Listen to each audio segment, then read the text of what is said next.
नमस्कार दोस्तों, मोहित study IQ centre में आपका स्वागत है। आज हम हिंदी पेडागोजी से संबंधित महत्वपूर्ण क्वेश्चंस देखेंगे जो सीटेट एग्जाम्स के लिए महत्वपूर्ण होंगे। देखिए, सीटेट का जो फॉर्म है सितंबर के लास्ट तक आ जाना चाहिए और अक्टूबर के स्टार्टिंग में आ जाना चाहिए, क्योंकि आपको कम से अक्टूबर, नवंबर और दिसंबर में एग्ज़ाम हो जाते हैं। तो एग्ज़ाम्स को कंडक्ट कराने से पहले आपको 2 महीने का वक्त आपको हर हाल में मिलना चाहिए। तो मैं मान के चल रहा हूँ कि सितंबर और अक्टूबर के स्टार्टिंग में ही, सितंबर के आखिर तक आ जाना चाहिए, अक्टूबर के स्टार्टिंग में हर हाल में ये जो फॉर्म है वो आ जाना चाहिए। तो आपके पास पूरा समय रहेगा, ठीक है।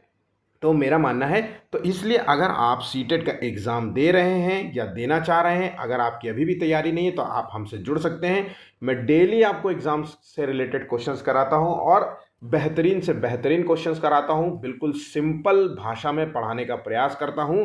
मैं बार बार चीज़ें बताता हूं कि कौन सी बातों को आपको ध्यान रखना है, ठीक है। क्वेश्चंस को सॉल्व करते वक्त किन बातों का आप ध्यान रखेंगे तो आप क्वेश्चंस को कर पाएंगे, क्योंकि पूरा सीटेट का एग्ज़ाम जो है वो सिर्फ केवल कुछ एक दो शब्दों पे टिका रहता है। और अगर उस शब्द का मतलब, उस शब्द को पहचानना और उस शब्द को डिकोड करना सीख गए तो आप जो है चीज़ों को, जो है क्वेश्चंस को सॉल्व करना भी सीख जाएंगे, ठीक है। तो आइए शुरू करते हैं। आप हमसे जुड़िए और हमारे क्वेश्चंस को सॉल्व करिए, इनके नोट्स बनाइए और डेली इसका रिवीजन करिए। मैं आपको थ्योरी वीडियो भी दे चुका हूं ऑलरेडी, बहुत सारा। मैं थ्योरेटिकली जो है क्वेश्चंस करा चुका हूं, तो आप हमारे प्रीवियस वीडियोस को प्लेलिस्ट में जाकर के देख सकते हैं। आज का जो वीडियो है, वीडियो को लाइक कीजिए। आज का जो टारगेट है वो है 40 लाइक्स का, 40 लाइक्स का है। लाइक्स मोटिवेशन के लिए, ताकि हम आपके लिए इसी प्रकार से वीडियोस लेकर के आते रहेंगे। वीडियो को ज़्यादा से ज़्यादा दोस्तों तक शेयर कीजिएगा। चैनल को सब्सक्राइब नहीं किया तो प्लीज़ चैनल को भी सब्सक्राइब कर लीजिए और कमेंट कीजिए हमको अगर कोई भी बात है, जो है कोई भी चीज़, ठीक है। देखिए, यूपी एलटी ग्रेड से रिलेटेड जो है वैकेंसी आ चुकी है, जिसका एग्ज़ाम आपको नवंबर और दिसंबर को देखने को मिलेगा। तो मैं ऑलरेडी उसके लिए उससे रिगार्डिंग जो है वीडियोस अपलोड करने लग गया हूँ। आप जो है जाकर के, अगर आप तैयारी कर रहे हैं, आपका ग्रेजुएशन था और बीएड थे और आपने हाल ही में फॉर्म भरा ही होगा, तो आप हमसे जुड़ सकते हैं। आइए शुरू करते हैं। पहला क्वेश्चन है, बहुत बहुत इंपॉर्टेंट है, ये ऑप्शन आपको याद रखना होगा। तो पहले ध्यान रखिएगा, मैं क्वेश्चन आपको पढ़ देता हूं और इसको क्या बातें इसमें ध्यान रखनी है वो बात। भाषा शिक्षण में पाठ्य पुस्तक क्या है? तो भाषा शिक्षण की दृष्टि से अगर हम बात करें तो पाठ्य पुस्तक अनावश्यक है, बिल्कुल भी नहीं। एकमात्र साधन है, ऐसा नहीं हो सकता।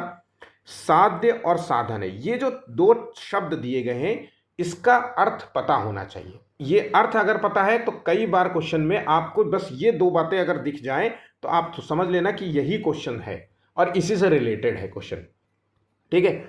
अब देखिए क्या है, तो आंसर देखिए यहां पे है ऑप्शन डी। पाठ्य पुस्तक जो है यहाँ पे साधन का काम है। अब साधन और साध्य का क्या मतलब होता है, तो यहाँ पे हम लिख देते हैं साधन और यहाँ पे हम लिख देते हैं साध्य। बात समझ गए?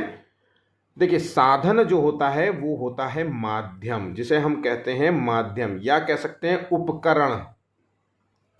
उपकरण है, उपकरण क्या हो सकता है? बुक्स, किताबें जो है माध्यम है। भाषा शिक्षण में किताब हमारी एक माध्यम है, मतलब हम एक साधन की तरह है। शिक्षण सामग्रियां जो हैं वो एक माध्यम है, ठीक है। ये बात समझ गए? साध्य जैसे इसका विपरीत होता है, जैसे साध्य होता है मतलब गोल। गोल का मतलब है लक्ष्य। लक्ष्य आपका क्या है, तो क्या हासिल करना है, तो लक्ष्य कह लीजिए या फिर अंतिम परिणाम कह लीजिए। तो आपसे क्वेश्चन पूछेगा, भाषा लिखने और बोलने की क्षमता प्राप्त करना साधन है कि साध्य है? तो भाषा क्षमता प्राप्त करना मतलब हमने ये लक्ष्य प्राप्त किया है, इसका मतलब है कि ये साध्य है, ठीक है। जैसे बच्चे के अंदर सृजनात्मकता का विकास करना क्या है, ये गोल हो रहा है ना, क्या चीज का विकास करना है? सृजनात्मकता का विकास करना है, क्या हासिल करना है? ज्ञान में भाषा का प्रयोग कैसे किया जाए, पढ़ाई में लिखाई में भाषा का प्रयोग कैसे किया जाए, कहानी कथन में भाषा का प्रयोग कैसे किया जाए, ये हमारा एक साध्य है। तो यहाँ पे साध्य और साधन के बारे में आप चीज़ों को जान गए होंगे, ठीक है। तो ये बहुत ही इंपॉर्टेंट क्वेश्चन है, क्योंकि अक्सर एग्जाम में ये ऑप्शन से रिलेटेड क्वेश्चन बहुत पूछे जाते हैं, आपको इसका आंसर पता होना चाहिए। चलिए, नेक्स्ट क्वेश्चन है, हिंदी की भाषा में प्रायः हिंदीतर भाषी बच्चे हिंदी सीखने में अनेक कठिनाइयों का सामना करते हैं, क्यों? अब देखिए, ये क्वेश्चन बहुत कॉमन क्वेश्चन है। आपसे सीटेट में पूछेगा कि हिंदी की क्लास, भाई हिंदी का पेपर, हिंदी पेडागोजी का, तो क्वेश्चन यही पूछेगा कि हिंदी की क्लास में या पढ़ाई करते हुए बच्चे जो है एक भाषा के प्रति जो है बड़ा उनको दिक्कत होती है। जो उनकी मातृभाषा, उनके प्रति तो वो पढ़ लेते हैं, बहुत अच्छा कर लेते हैं, लेकिन जैसे अंग्रेजी भाषा में पढ़ाओ तो वो समझ नहीं पाते। ऐसा क्या है? तो सेम क्वेश्चन है।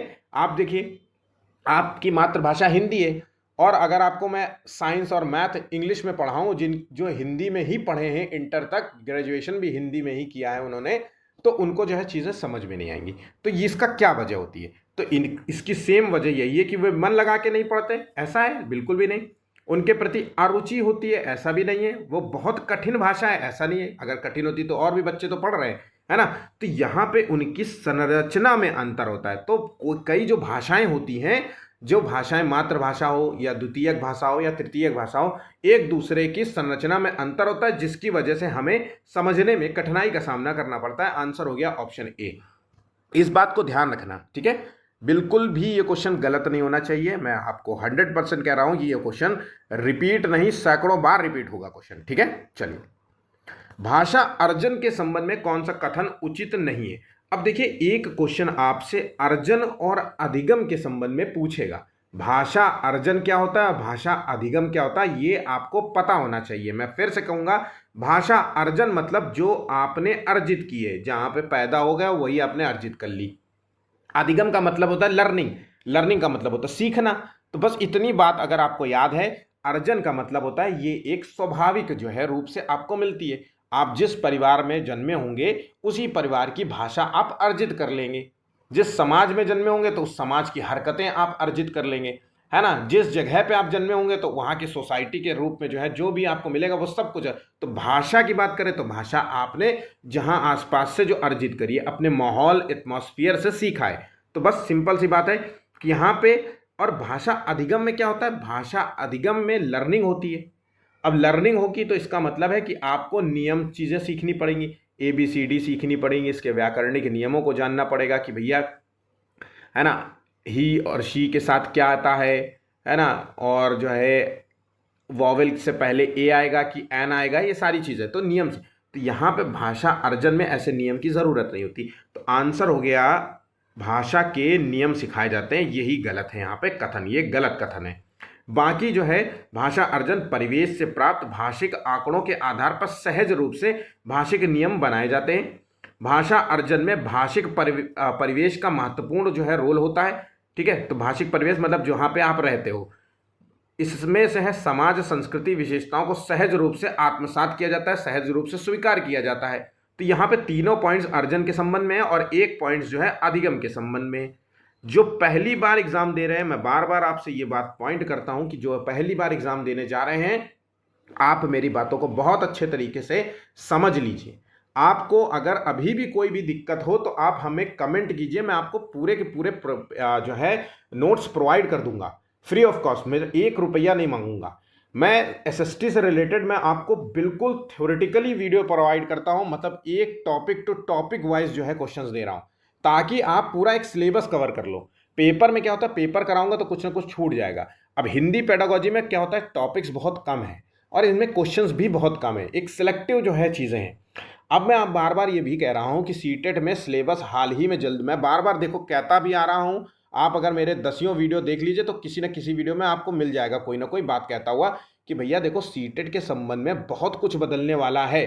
अब हो सकता है कि इस बार बदलाव के साथ आए, या हो सकता है अगली बार आए, 2026 में आए, लेकिन आप तैयार रहिए। और अगर आप सरकारी नौकरी प्राप्त करना चाहते हैं तो टीचर बनने के लिए आपको सीटेट और टेट क्वालिफाई होना बहुत ज़रूरी है। टेट तो स्टेट का होता है और स्टेट अभी तक टेट करा रहा है लेकिन नौकरी नहीं दे रहा है, तो इसलिए सीटेट के तहत आपको नौकरियां मिल जाती हैं, बहुत सारी वैकेंसीज आती हैं, है ना? DT+B में भी आती है, KVS में भी आती है। तो ये सारी वैकेंसीज हैं, आप कर सकते हो। LT ग्रेड की देखिए हाई आई है, तो इसमें LT ग्रेड में तो सीटेट की ज़रूरत ही नहीं है, सिर्फ BEd होना चाहिए और ग्रेजुएशन होना चाहिए। तो ये सारी चीज़ें, तो आपको सीटेट क्वालिफाई होना पड़ेगा और दोनों क्वालिफाई करिए, क्योंकि अगर आपकी नौकरी लग भी गई और आगे भविष्य में प्रमोशन हुआ तो आप जो है, आपको सीटेट पेपर 2 भी क्वालिफाई होना चाहिए अगर प्राइमरी में लग गए तो, ठीक है? तो ये चीज़ें हैं, मैं बार बार कहता हूँ कि आप पेपर्स सॉल्व करिए, उसके पेपर्स को बिल्कुल ईमानदारी से सॉल्व किया करिए। अगर मैं कहता हूँ कि कमेंट करके मुझे बताइएगा कितने क्वेश्चन सही किए, तो उसको ज़रूर बताया करिए। एक ऑप्शन, एक कमेंट ही तो करना है कि सर मेरे जो है 19 क्वेश्चन सही है, मेरे 25 क्वेश्चन सही है। तो क्या होगा कि मैं और भी चीज़ें ध्यान रखूंगा कि कई बच्चों के जो है कम नंबर आ रहे हैं, तो मैं और बेहतर और ज़्यादा से ज़्यादा पेपर और नए तरीके के क्वेश्चन बनाने का प्रयास करूंगा। ठीक है, चलिए।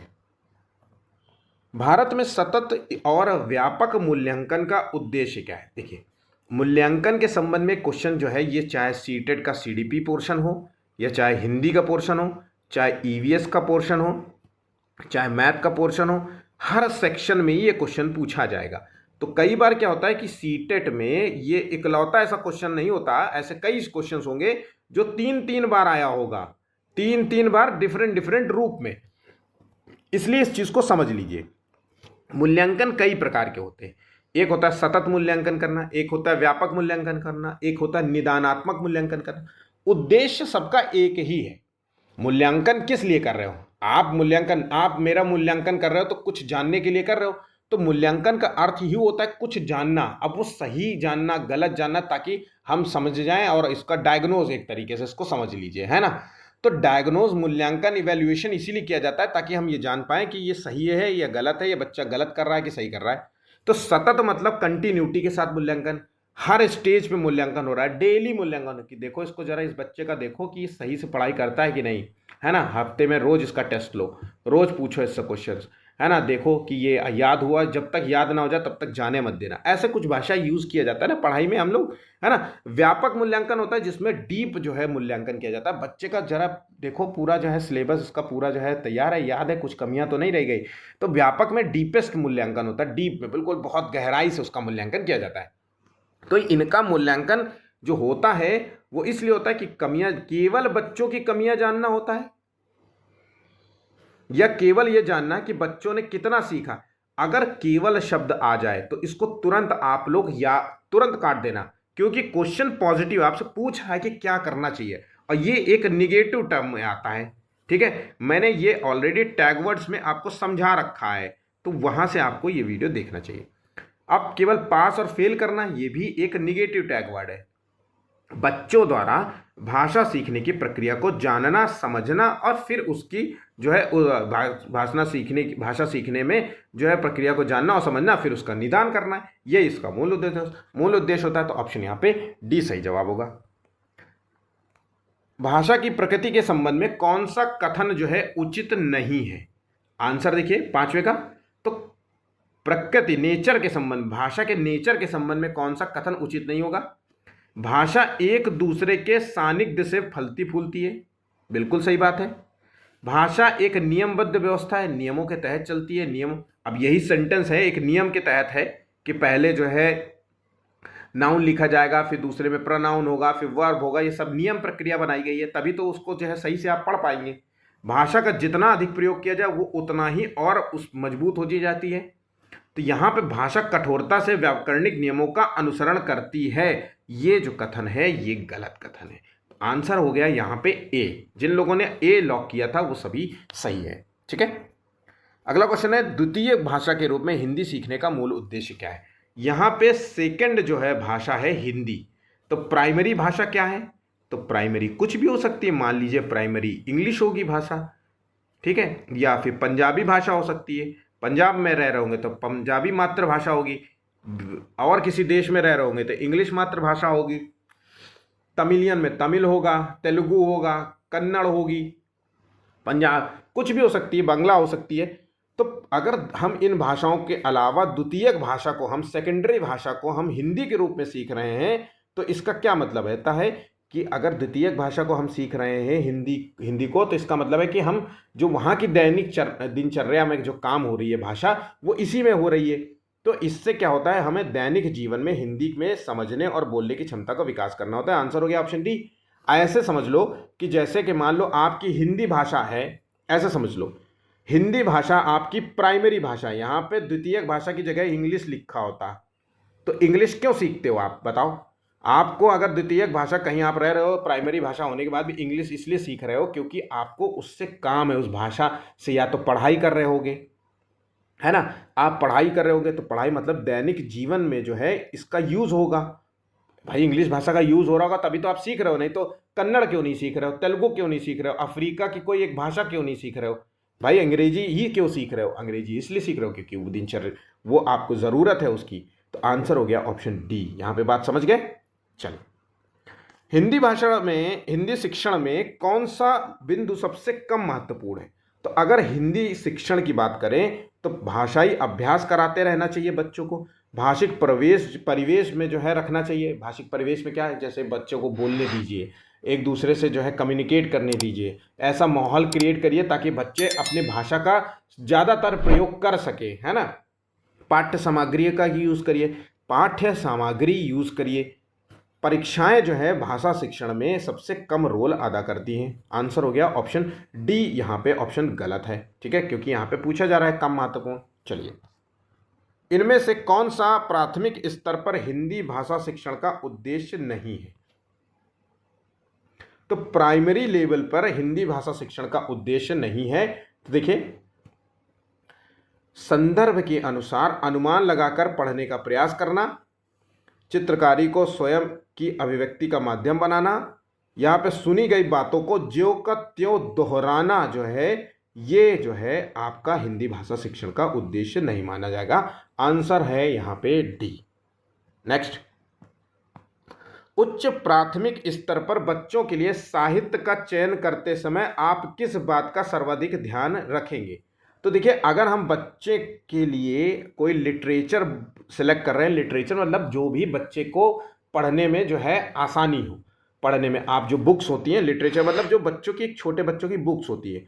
आप बच्चों के प्राइमरी बच्चे हैं, मान लो प्री स्कूल वाले बच्चे हैं, एक उदाहरण के तौर पे समझ लेते हैं कि प्री स्कूल के बच्चे, और आप जो है उनके लिए बुक्स खरीदने गए हो दुकान में, तो क्या करोगे, उनकी लंबाई देखोगे कि बहुत, उसमें बहुत सारे चैप्टर्स थे और खूब लंबे लंबे सेंटेंसेस में लिखे हुए हैं, ये देखोगे, या फिर उसकी भाषा देखोगे। तो बिल्कुल भाषा तो हम देखेंगे कि यार बिल्कुल सरल भाषा है।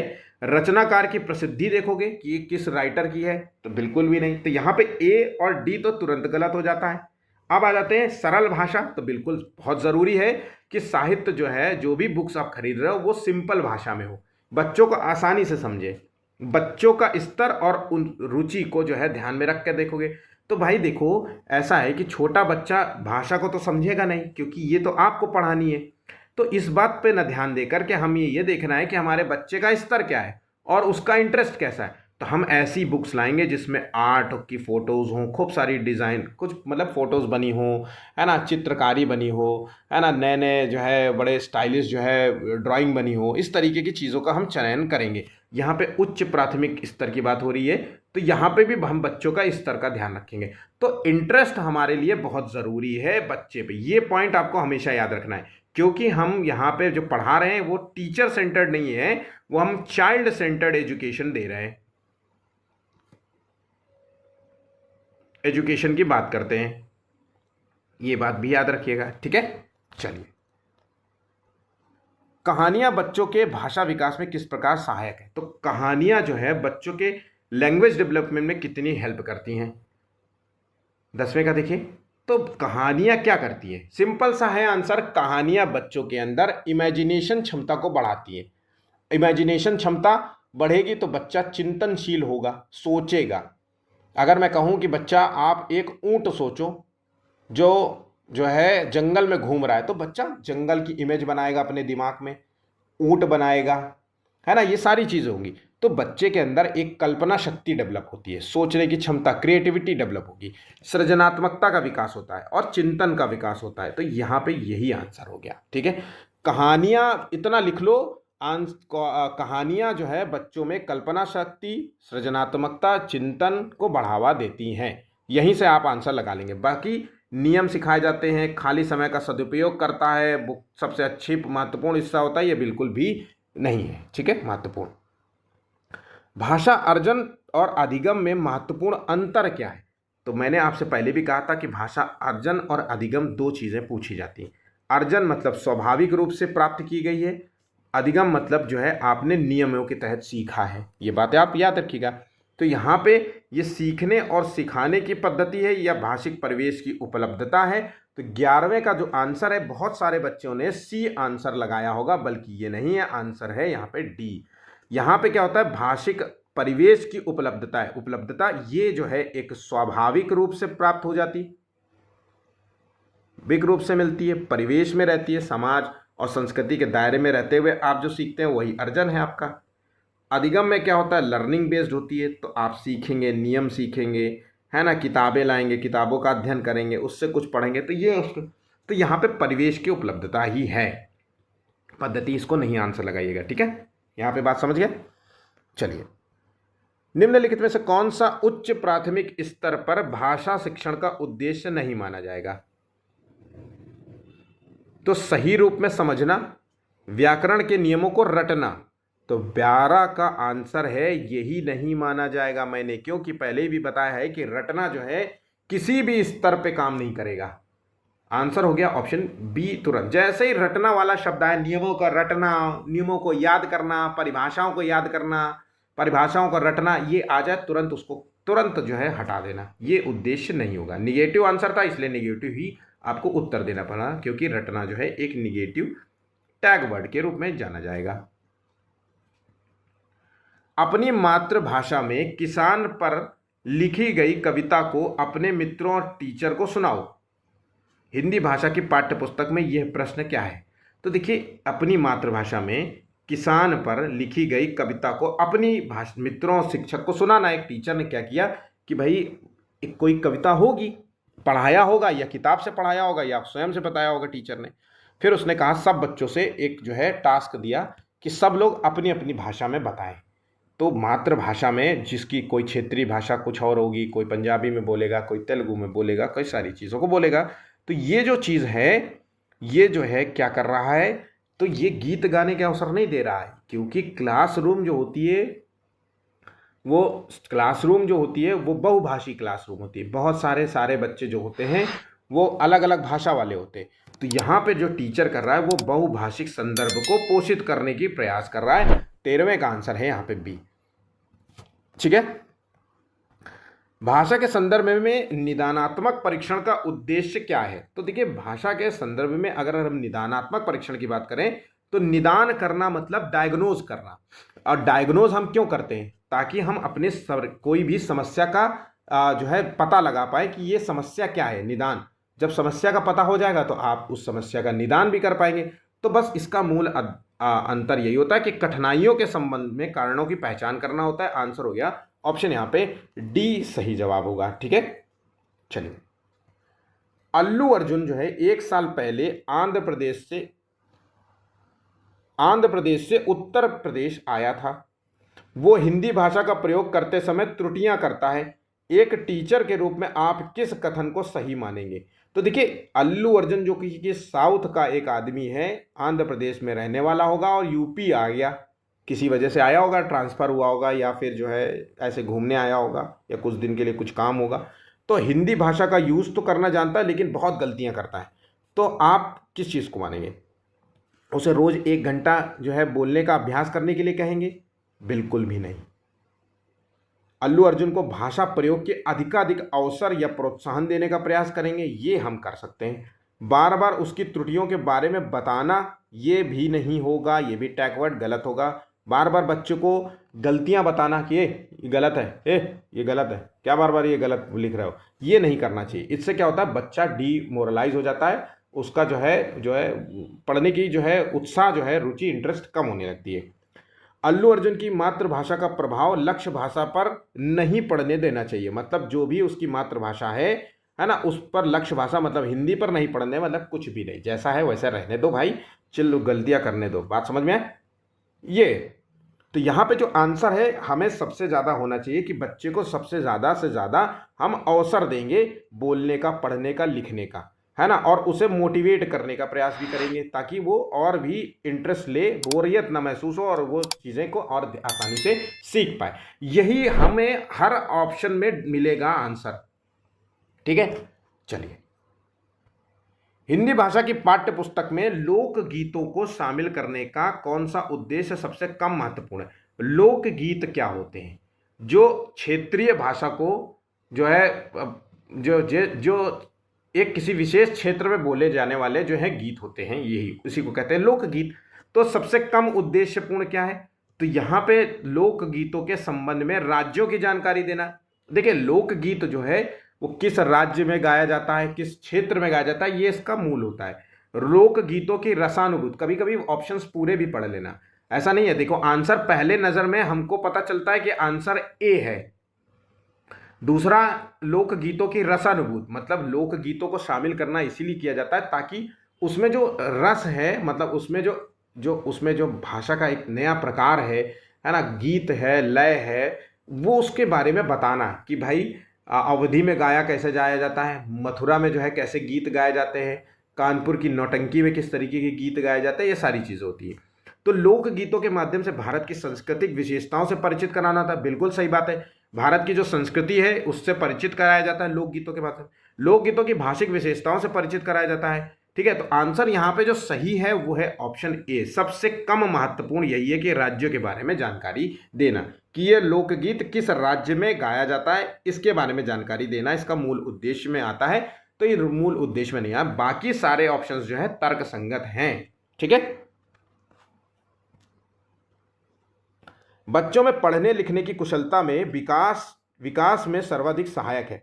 तो पढ़ने लिखने की कुशलता प्राप्त करने में क्या चीज़ है, तो श्रुतलेख सुनकर लिखने वाला कार्य जो है सबसे ज़्यादा सहायक होगा, या फिर कहानी पढ़कर सवाल बनाना, प्रदूषण पर निबंध लिखना, और सुलेख का कार्य मतलब इमला लिखवाना, देख करके लिखवाना, सुनकर लिखवाना। तो यहाँ पे सबसे अच्छा ये है कि अगर आप लैंग्वेज डेवलप करना चाहते हैं, बात ध्यान रखना, अगर आप बेस्ट लैंग्वेज डेवलप करना चाहते हैं, कुछ भी सीखना चाहते हैं भाषा के तौर पे, इंग्लिश को आप मान लेते हैं, अगर आप इंग्लिश भाषा सीखना चाहते हैं तो क्या कहा जाता है आपसे, डेली इंग्लिश पेपर पढ़ें और फिर उस पेपर में पढ़ने वाले आर्टिकल को अपने भाषा में लिखने का प्रयास करें। तो एक तौर पे हम कह सकते हैं कि कहानी पढ़ करके सवाल बनाना, क्वेश्चंस करना, ये सारी चीज़ें उसमें शामिल हैं। तो यहाँ पे बच्चे में पढ़ने लिखने की कुशलता, मतलब अगर हम कहते हैं कि बच्चे में भाषा को पढ़ने लिखने की कुशलता के विकास में सर्वाधिक सहायक है कहानी पढ़कर सवाल बनाना। इससे क्या होता है, बच्चे के अंदर कहानी पढ़कर सवाल बनाएगा तो बच्चा जो है, एक तो पहली बात तो यहाँ पे चिंतनशील होगा, चिंतन होगा, सोचेगा समझेगा, फिर क्वेश्चन पूछेगा, है ना। तो एक तो इंटरेस्ट लेगा चीज़ों पे, और उसके बाद ध्यानपूर्वक सुनेगा आपकी बात को, ये सारी चीज़ें यहाँ पे होंगी।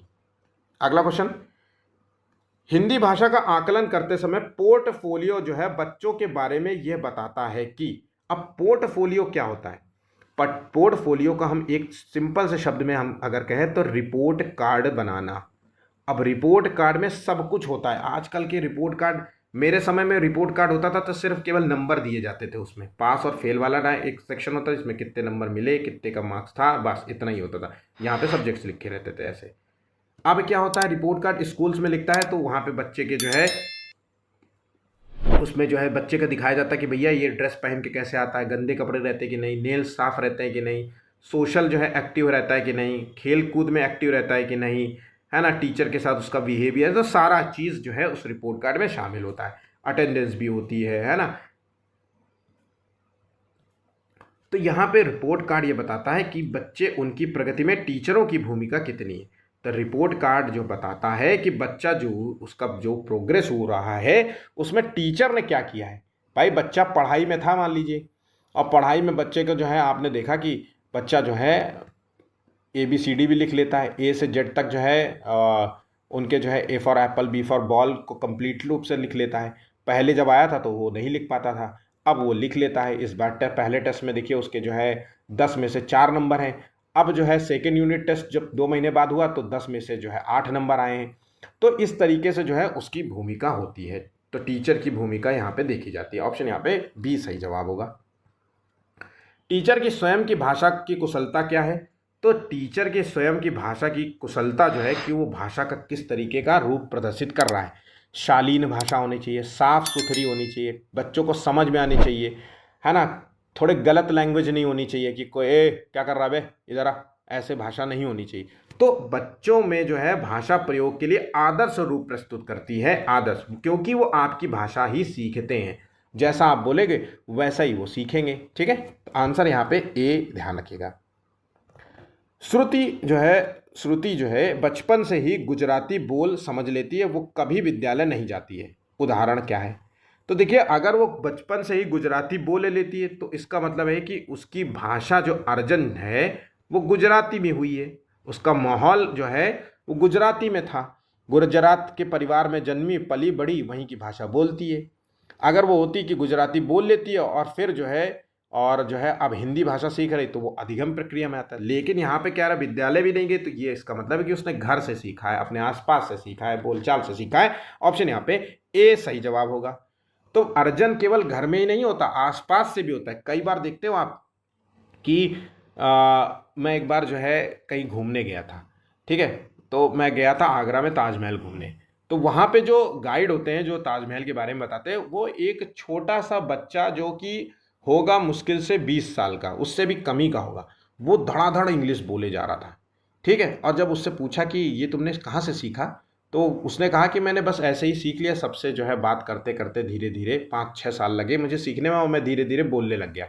और यही उसका मतलब है कि ये उसने अर्जित की है अपने आसपास के माहौल से। नेक्स्ट, भाषा की कक्षा में समाचार पत्र पत्रिकाओं का उपयोग ये सुनिश्चित करता है कि शिक्षण सामग्री का उपयोग हो रहा है, बच्चों की भाषा पर समाचार पत्रों का प्रभाव पड़े, मुख्य शीर्षक याद रहे, या फिर प्रामाणिक लेख समाचार आदि के अपनी प्रतिक्रिया देने में क्षमता रखते हैं। आंसर हो गया ऑप्शन डी। ठीक है, निम्नलिखित में से किस उद्देश्य के लिए प्राथमिक स्तर पर भाषा नहीं सीखी जाती? तो भाषा क्यों नहीं सीखी जाती? जीवन के विभिन्न स्थितियों को साधने के लिए भाषा नहीं सीखी जाती, या फिर व्याकरण सीखने के उद्देश्य से नहीं सीखी जाती? मन की बात कहना सुनना, अनेक ज़रूरतों को पूरा करना, विभिन्न स्थितियों को साधना, ये प्राथमिक स्तर पर भाषा के लिए बहुत ज़रूरी है। व्याकरण सीखने का बात यहाँ पे नहीं होनी चाहिए। आंसर हो गया ऑप्शन बी गलत हो गया एक तरीके से।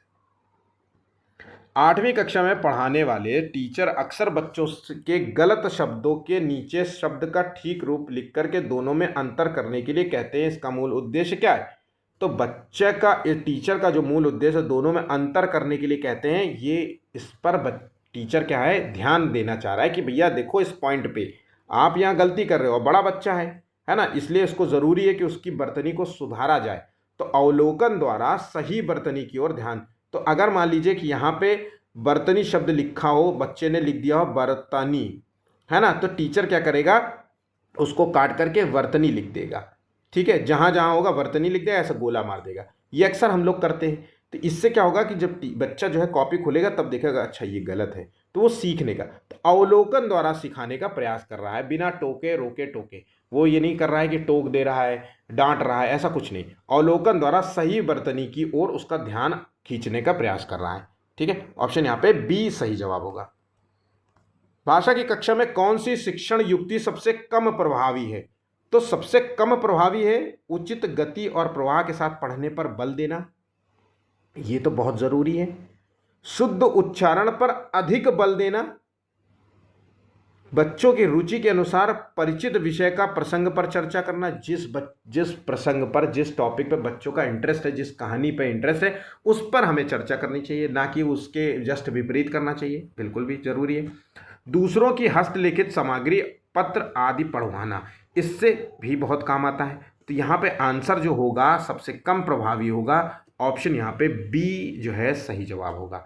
शुद्ध उच्चारण पर हमें अधिक बल नहीं देना चाहिए। ठीक है, बोलना कौशल में महत्वपूर्ण है। 25 का आंसर क्या है? तो संदर्भ और स्थिति के अनुसार अपनी बात कह सकना, ऑप्शन बी सही जवाब है। गृह कार्य के बारे में कौन सा कथन उचित है? तो होमवर्क जो होता है वो देना अति आवश्यक है, सबसे उचित उत्तर देना है, या फिर जो है होमवर्क जो है अभिभावकों को, पेरेंट्स को व्यस्त रखने के लिए उत्तम साधन माना जाता है। साधन मतलब गोल है आपका कि भैया ये आपको काम होमवर्क कराना है ना, ये चीज़ माना जाता है। या फिर बच्चों की क्षमताओं स्तर के अनुसार गृह कार्य दिया जाना चाहिए। तो देखिए, अगर मान लीजिए क्लास में 30 बच्चे हैं, तो 30 में से 5 बच्चे तो मान लो कि प्रतिभाशाली बच्चे होंगे, 5-10 बच्चे सामान्य बच्चे होंगे, 5 बच्चे जो है वो थोड़े कमज़ोर हो सकते हैं, है ना, इसी तरीके के बच्चे होंगे। तो हर बच्चे को उसके अनुसार कार्य दिया जाना चाहिए कि भाई बच्चा सही से सीख पाए। ठीक है। भाषा कौशल के संदर्भ में कौन सा कथन उचित यहां पे देखना है, तो 27वें का आंसर है। देखिए, तो भाषा कौशल मतलब उसके 4 कौशल होते हैं, परस्पर अंतः संबंधित होते हैं। और 4 कौशल क्या होता है? सुनना, बोलना, पढ़ना, लिखना। ठीक है। अगर 5वां कौशल भी आ जाए तो उसे कहते हैं संकेत। अभी ये ऑप्शंस नहीं दिया जाता, लेकिन आपको हो सकता है कि आपको अब ये ऐड हो जाए। तो 4 कौशल तो थे, अब ये 5वां अवसर सांकेतिक भाषा का भी प्रयोग किया जाने लगा है बच्चों को किसी भी चीज को सीखने के लिए। तो आंसर हो गया यहां पे डी। ठीक है। तेजस्विनी 7वीं कक्षा में पढ़ाती है। वो बच्चों को नाम संबंधी कुछ उदाहरण देती है, फिर संज्ञा के बारे में समझाती है। तेजस्विनी द्वारा प्रस्तुति। तो पहले देखिए यहाँ पे क्वेश्चन कितना सामान्य सा है। पहले कुछ उदाहरण देती है, फिर जो है संज्ञा के बारे में बताती है। तो मैंने कहा था कि आपको उदाहरण से नियम की ओर जाना, उदाहरण से परिभाषा की ओर जाना, उदाहरण से सूत्र की ओर जाना ही आगमन विधि है। तो आंसर हो गया ऑप्शन ए, बिल्कुल सही जवाब होगा। अगर जो है ये चीज संज्ञा से उदाहरण की तरफ जा रही होती तो हो जाता निगमन विधि, लेकिन यहां पे उदाहरण से संज्ञा की ओर जा रही, उदाहरण से नियमों की ओर जा रही, परिभाषा की ओर जा रही है, तो यहां आगमन विधि ही आंसर होगा, ऑप्शन ए। बहुत बहुत ही इंपॉर्टेंट क्वेश्चन है। बच्चों के लेखन कौशल का मूल्यांकन करने के लिए कौन सी विधि बेहतर हो सकती है? अब बच्चे के लिखने का कौशल कि बच्चा कैसा लिख रहा है, इस चीज का हमें मूल्यांकन करना है। तो सबसे बेहतर विधि होगी क्या सुंदर लेख का अभ्यास करवाया जाए? नहीं। अपने अनुभव लिखने के लिए दिया जाए? बिल्कुल हाँ। तो आंसर हो गया ऑप्शन बी। देखिए, अगर आपका लेखन कौशल, इसलिए अक्सर देखिए कहा जाता है ना कि आप अगर लेखन में, लेखन कौशल क्या हो सकता है, जैसे राइटर्स होते हैं, राइटर जो है कितने अच्छे होते हैं, उनका लेखन कौशल कितना बेहतर होता है, क्योंकि वो किसी भी चीज़ को, एक छोटे से बात को एक पूरी जो है बुक लिख देते हैं, पूरी पिक्चर बना देते हैं कि यार इस घटना पे हमें पिक्चर बनानी है। घटना तो बहुत छोटी होती है, लेकिन उतने ही घटना में पूरी की पूरी पिक्चर कंप्लीट हो जाती है 3 घंटे की, 2.5 घंटे की। तो ये होता है, तो अपन उस अनुभव को कैसे लिखता है ये होता है। ठीक है। तो सबसे बेहतर विधि होती है कि आप अपने अनुभव को रोज लिखिए। अगर आप ऐसा करते हैं तो आपकी लेखन क्षमता डेवलप होती है। रोज आपने क्या किया, क्या हुआ आपके पास, दिन भर में आपने क्या किया, कैसा क्या हुआ, ये सारी चीज़ें, या फिर कोई स्टोरी पढ़ लीजिए, फिर उसी स्टोरी को अपनी भाषा में लिखने का प्रयास कीजिए। यही सारी चीज़ें किया जाता है। ठीक है।